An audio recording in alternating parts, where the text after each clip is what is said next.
Hello streamers, and this is the M-Stream. Narito na ang Marvel's Hawkeye Episode 5, ang isa na namang episode na puno ng regalo, laman na nag-iisang Kingpin.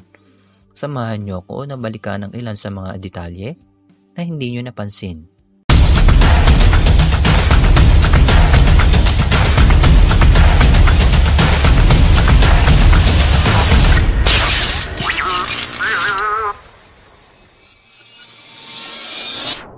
Before we begin, you can comment down below to join in my custom shoutout. Nagsimula tayo sa isang throwback sa taong 2018. Kasama natin si Yelena na hinahanap ang isang widow. Asuot niya ang puting gear na suot rin niya sa pelikulang Black Widow. Dito natin nakita na siya ay nakasama sa blip matapos ang ginawa ng Avengers sa Infinity War at Endgame. Kaya siya nagtataka matapos mangyari yun.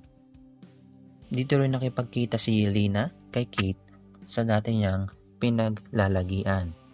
Sinabi niyang hindi naman niya sasaktan si Kate dahil wala naman siyang armas sa kamay dahil nakatago. Hanggang sa masabi na ni Yelena ang tunay niyang misyon. Are you in New York to talk to Clint? Is that why you're here? No. I'm here to kill him.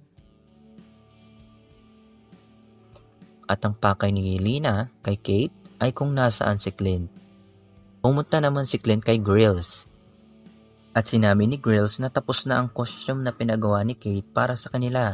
Samantala, pinaaresto ni Eleanor si Jack dahil sa paghihinalang siya ang nasa ulo ng lahat ng nangyayaring kaguluhan dahil hindi naman.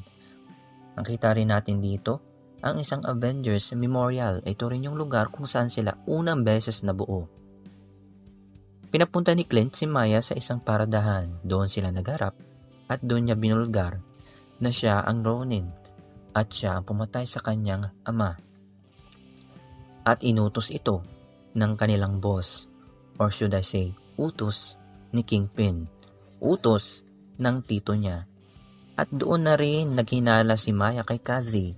Malalaman natin sa next episode kung anong kapalaran niyan.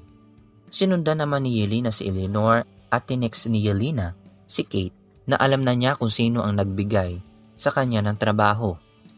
At yun ay si Eleanor Bishop. Kumpirmado na si Val at Eleanor ay may koneksyon at higit sa lahat, ganun rin si Kingpin. Susunod na ang season finale ng Marvel's Hawkeye. Hit that subscribe button, like and share, comment down your thoughts. Kita-kita po tayo sa kasunod na episode.